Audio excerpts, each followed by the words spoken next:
Diyan, sobrang tagal na po kasi nakalagay yan dyan guys, no? Napakarami na po at ayan guys, sobrang layo na po guys ang itsura niya po kanina po nang hindi pa po natin nalinisan. So ayan guys, for today's video nga po guys na ililinisan po natin yung bahay po natin guys. At hindi po to guys, katas po na ating pagbablog. Ito po ay katas po ng ating pinaghirapan po sa GNT po ng 3 taon. So bali ang bahay po na ito guys no ay hindi po natin natapos kasi gawa po ng nag-resign po tayo sa GNT. At yung may butas nga po ngayon guys ay CR po yan. At ito po yung pinaka-kwarto po namin. Ayan. At hindi po ako nawala ng pag-asa guys na mapatapos po natin to guys balang araw. So sana sa mga followers po natin dyan patuloy nyo po na suportahan po yung mga vlog po natin na ginagawa. At kung nakikita nyo po nga guys no, sobrang kalat na po guys sa loob.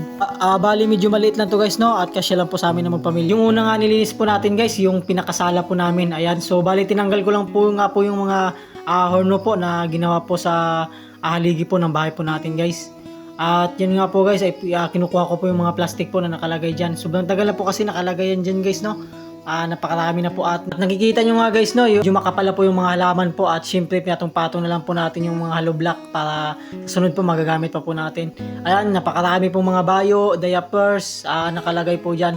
So nagpapasalamat nga po pala ako sa kay Sir Dixon at kay Ma'am Katirin po na naka-pundar po tayo ng ganitong bahay po dahil po sa GNT na kapasok po tayo ng 3 taon.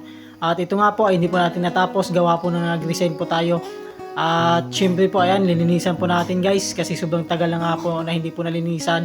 So bali dyan ko lang muna po yan itambak guys no para asindihan po natin mamaya para dyan na lang po natin asisindihan po yung mga halaman po na. At dito nga guys no, pangalawang po nilinis po natin guys yung kwarto po natin.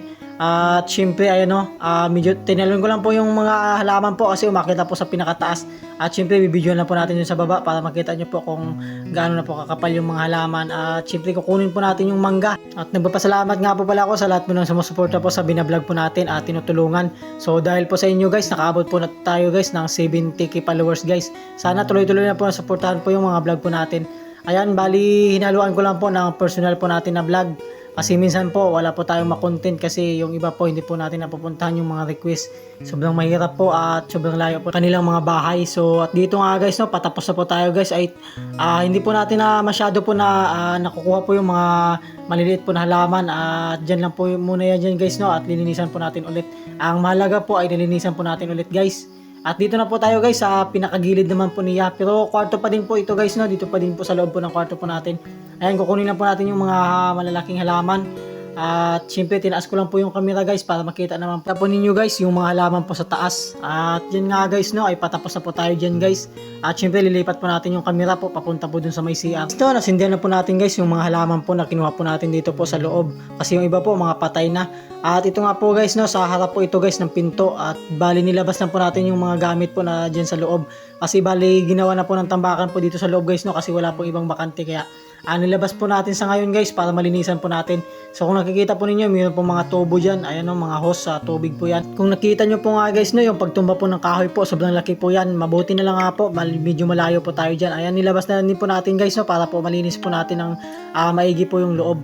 Ayan, so kumuha lang po ako ng kahoy dyan guys para po mayroon po tayo pang kahag kasi wala po tayo pang ginagamit po na pang kahag o rake po na tinatawag po dito no. Ayan, so bali medyo maliliit lang po yung mga hilamon guys, mga tawag nito halaman. Pero yun nga guys ay kailangan pa din po natin kukunin guys kasi habang tumatagal yung panahon ay lumalaki po sila. So bali paunti-unti lang po natin kukunin. Yung mga maliliit po ay babalikan po natin yan. Unahin po muna natin yung mga malalaki. At dito nga guys, nililipat na po natin guys yung camera po doon sa may CR po natin. So bali tinaas ko lang po yung camera guys para makita po ninyo kung gaano na po kumapit yung mga halaman po dyan sa loob. At nakikita nyo po yung mataas na po yan dyan guys, sili po yan at marami na po yung bunga kaya hindi po natin tinanggal.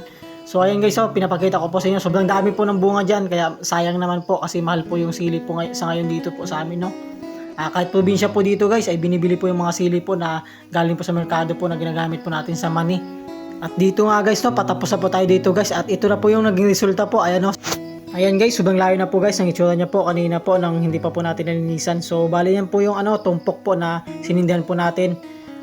Syempre kukunin din po natin yan dyan guys. Pero sa ngayon dyan lang po muna yan po. Ito na nga po guys yung CR po natin guys. Tingnan nyo naman guys, nalinis na po natin. At ito po yung kwarto guys.